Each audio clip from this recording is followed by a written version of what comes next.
Ek is Pastoor Charlie en hierdie is die Warrior Podcast. Kom geniet saam met my inspirerende boodskap uit die woord van die Here.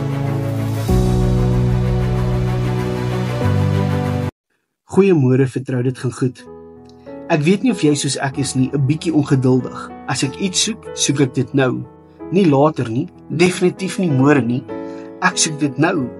En dit help ook nie dat ons in 'n samelewing leef waar dinge maklik beskikbaar is nie. Ek het nie eens nodig om winkel toe te gaan vir brood en melk nie. Ek bestel dit op my foon en binne 'n uur word dit by my huis afgelewer. Ons leef in 'n vinnige en 'n kits wêreld. En die probleem daarmee is, ons dink dat ons wandel met God moet ook vinnig en kits wees. Wanneer ek bid vir iets of God vertrou vir iets, selfs as daar 'n belofte oor my lewe is, wil ek hê dit moet vinnig en kits gebeur op my tyd en nie op God se perfekte tyd nie. 'n Goeie voorbeeld hiervan is die verhaal waar Lazarus uit die dood uit sal opstaan. Ons sien dat Jesus skryf woord dat Lazarus siek is. En ons sien dat Jesus vertoef vir 4 dae. En toe hy in Betanië aankom, toe kom Martha hom tegemoet en sy sê, Here, as U maar net hier was, sou my broer geleef het. En Jesus sê vir haar, Martha, ek is die opstanding en die lewe. As jy vandag in my glo, sal jy 'n wonderwerk sien. En dan sien ons dat Maria kom op die toneel. Sy sê dieselfde woorde, Jesus ween en hy sê vir hulle, waar is die graf?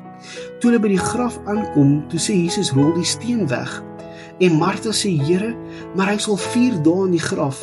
Hy stink al. En Jesus sê vir haar, Martha, het ek nie vir jou gesê, as jy vandag glo, sal jy 'n wonderwerk sien nie.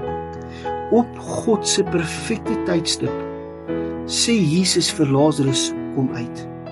En hy kom uit. Ek en jy moet God vertrou dat hy die perfekte tyd het vir elke ding waarvoor ek en jy hom vertrou. Ek wil vandag vir julle lees Jesaja 55 vers 11. Hy sê, so sal my woord wees wat uit my mond uitgaan. Dit sal nie leeg na my terugkeer nie, maar doen wat my behaag en voorspoedig wees en alles waarvoor ek dit stuur. En dan wil ek ook vir julle lees Galasiërs 4 vers 4, hy sê, maar toe die volheid van die tyd gekom het God sy seun uitgestuur, gebore uit 'n vrou, gebore onder die wet. Toe God se perfekte tyd kom, was Jesus gebore. Die profesie was daar nog, Openbaring sê vir ons, lank voor die grondleg van die aarde, was die profesie al daar, dat Jesus vir my en jou sonde sou sterwe. Maar toe die tydstip perfek is, toe die tyd vir God reg is, stuur hy sy seun en die belofte kom tot vervulling. Soms moet ek en jy net geduldig wees, God vertrou en weet dat God se tyd die perfekte tyd is. So as jy vir God bid vir iets, God vertrou vir iets, vertrou dat sy tydstip perfek sal wees.